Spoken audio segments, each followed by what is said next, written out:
Good Thursday morning, Patriots. Welcome back to O'Connor's Right Stand. I'm your host, John O'Connor, software programmer by day, conservative truth seeker by night. Hope everyone is doing well. Have you checked out O'Connor's Quick Strike yet? I'm seriously asking. I cannot tell as my podcast download tracker doesn't seem to be working properly for that podcast. So I have no idea of how many times it's been viewed, downloaded, or all that good jazz. Anyways, we are on episode 2 and averaging about 13 minutes an episode, so not too long, covering 3 political news stories, often less reported ones, and giving you my take as well as what you need to know. So, today's episode here on O'Connor's Right Stand, we're talking about what happened when President Trump went to address the United Nations General Assembly on Tuesday. What unfolded wasn't just a series of unfortunate technical difficulties. It was a pattern of suspicious malfunctions that raised serious questions about both UN staff competence and, more importantly, catastrophic Secret Service security failures. Let me paint you the picture of what actually happened, because the mainstream media is trying to sweep this under the rug as a series of innocent mishaps. They're not. When you connect the dots, and Patriots, we're going to connect every single one, you'll see a disturbing pattern that should terrify every American who cares about our president's safety.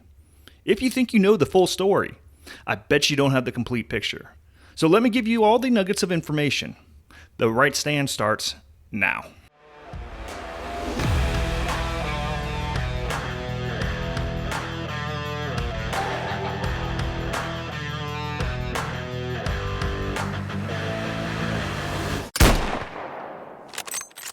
Before we dive into Tuesday's events, we need to go back to Sunday, September 21st. The Times of London, that's the British newspaper, folks, published a report that should have set off alarm bells at the Secret Service headquarters. The report stated, and I quote, "To mark Trump's arrival, UN staff members have joked that they may turn off escalators and elevators and simply tell him they've ran out of money so he has to walk up the stairs." I'll say that again, Patriots. UN staffers were openly joking about sabotaging basic infrastructure during the president's visit. They thought it would be funny to make the leader of the free world walk upstairs like some common tourist.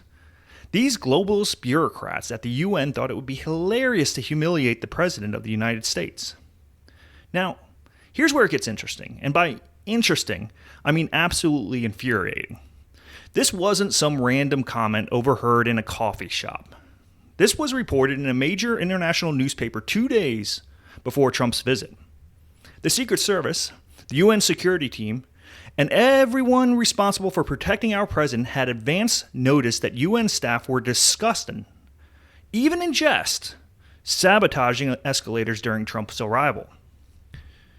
What did they do with this intelligence? Well, apparently nothing. Because guess what happened on Tuesday morning? Exactly as the London Times reported these UN staffers were joking about. At exactly 9:50 a.m. on Tuesday morning, President Trump and First Lady Melania Trump stepped onto an escalator at UN headquarters.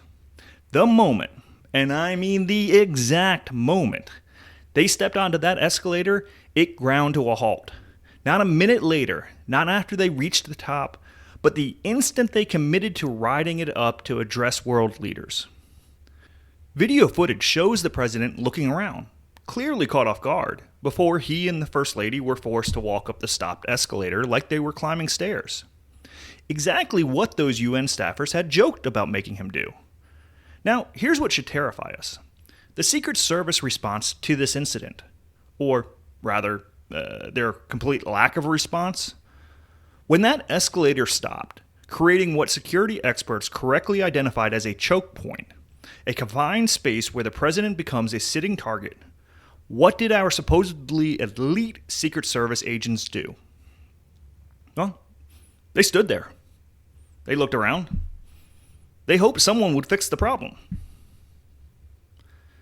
Patriots, this is not an exaggeration. Real Clear Politics correspondent Susan Crabtree, who has extensive Secret Service sources, reported exactly what had happened. She said sources within the Secret Service community were very concerned about what they witnessed from fellow agents when Trump was stalled and vulnerable.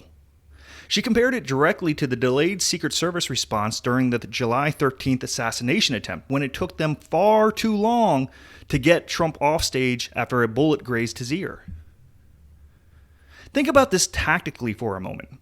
The President of the United States, a man who has survived 2 assassination attempts in 2024 alone, is trapped on a stopped escalator.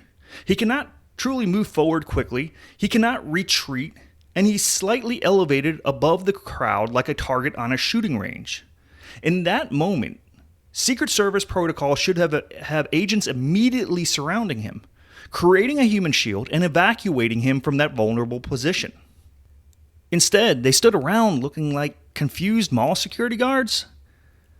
Jack Posobiec, a respected conservative commentator, captured what every American should be thinking, and I quote, "I can't believe the President and First Lady were allowed to wait on a stopped escalator. How is this even possible?" Mike Cernovich, another sharp political observer, was even more blunt, and I quote, "The second it stopped, guns should have been out and a perimeter secured. This was a tactical failure. It sent the wrong message." But wait, it gets worse. After the White House press secretary, Caroline Leavitt, rightfully demanded an investigation, the UN scrambled to provide an explanation. The UN spokesperson claimed that a videographer from Trump's own delegation had somehow triggered a safety mechanism at the top of the escalator. Let me break down their story. They're claiming that a White House videographer walking backward up the escalator to film the president's arrival somehow triggered a comb step safety mechanism that immediately shut down the entire escalator the moment Trump stepped on it at the bottom. This explanation is oddly convenient. It's almost insulting to our intelligence. After UN staffers were caught on record joking about shutting off escalators, suddenly we're supposed to believe it was just Trump's own videographer who accidentally caused the exact scenario those same UN staffers had been fantasizing about? The UN claims they conducted a thorough investigation, including reading the escalator central processing unit. How thorough can an investigation be when it's completed within hours of the incident? They're asking us to believe that in less than a day, they identified the exact cause, cleared themselves of any wrongdoing, and presented a neat little narrative that absolves UN staff of any responsibility. But the escalator incident was just the beginning. When President Trump finally made it to that podium to address the General Assembly, his teleprompter mysteriously stopped working. Not before his speech, not after, but the moment he was supposed to begin speaking to 193 world leaders. Trump handled it with his typical grace under pressure, telling the assembly, "I don't mind making this speech without a teleprompter, because the teleprompter is not working. I feel very happy to be up here with you.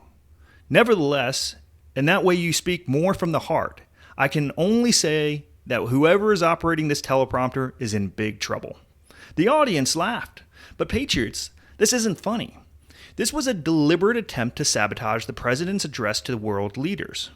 And here's the kicker. The UN admits they don't operate the teleprompter for visiting dignitaries. Each delegation brings their own equipment and operators. So, how exactly did Trump's teleprompter fail right on cue? According to sources familiar with the situation, the White House delegation may not have had the adequate time to properly set up their equipment. They arrived to find that their preparation time was somehow insufficient to ensure their technology was plugged in and ready to go. Isn't it convenient that both the escalator and the teleprompter failed at precisely the moments that would have caused the maximum embarrassment and disruption to the president? And isn't it even more convenient that the UN had an explanation that absolves their staff of any responsibility for either incident? But wait, there's more. Town Hall's Katie Pavlich, who was given a seat in the press pool to cover the historic speech, noticed something else suspicious. The audio levels in the room were dramatically different for President Trump compared to the previous speaker, the Brazilian president. Pavlich reported that the microphones were audible for the previous speaker, but were not amplifying sound at the same level when Trump started speaking. It was literally hard to hear the President of the United States in the room where he was speaking to world leaders. Then, as if the audio manipulation wasn't enough, The main UN feed to television news channels mysteriously switched to a foreign language translation toward the end of Trump's speech, obscuring his words from an international television audience.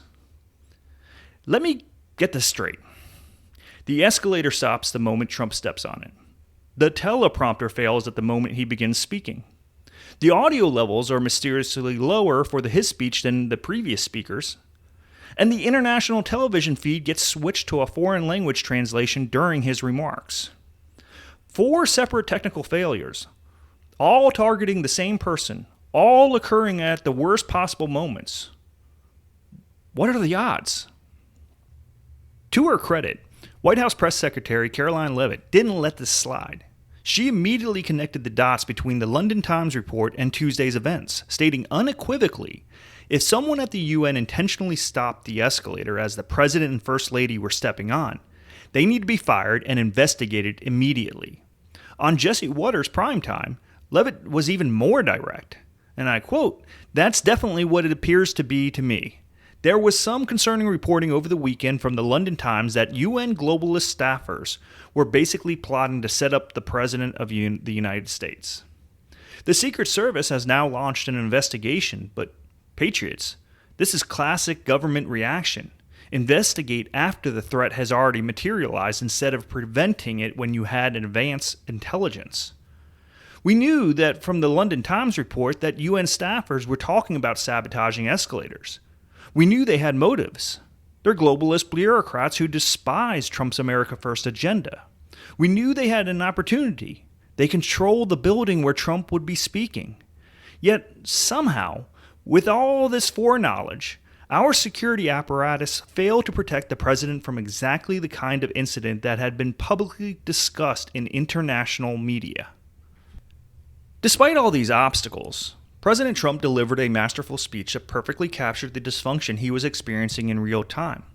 When he told the assembled world leaders, "These are the 2 things I got from the United Nations, a bad escalator and a bad teleprompter," he wasn't just making a joke. He was exposing the incompetence and possible malice of the organization that's supposed to facilitate international diplomacy. Trump used these incidents to illustrate his broader point about UN ineffectiveness. He told world leaders that the UN offers nothing but empty words, and empty words don't solve wars. He reminded them that he had ended 7 wars during his first presidency, without receiving a single phone call from the UN offering assistance. "All I got from the United Nations was an escalator that on the way up stopped right in the middle," Trump said. "If the First Lady wasn't in great shape, she would have fallen." This wasn't just political theater. It was a perfect metaphor for the UN's inability to provide even basic services, let alone solve international conflicts. The implications of this incident extend far beyond one embarrassing day at the United Nations. This represents a fundamental breakdown in the security apparatus that's supposed to protect our president, and by extension, our democracy. If the Secret Service cannot properly respond to a stopped escalator in a controlled environment like the UN headquarters, how can we trust them to protect the president in truly dangerous situations? If they're still making the same kinds of delayed response mistakes that nearly cost Trump his life in July of last year, what does that say about their ability to learn from failure and improve their protocols?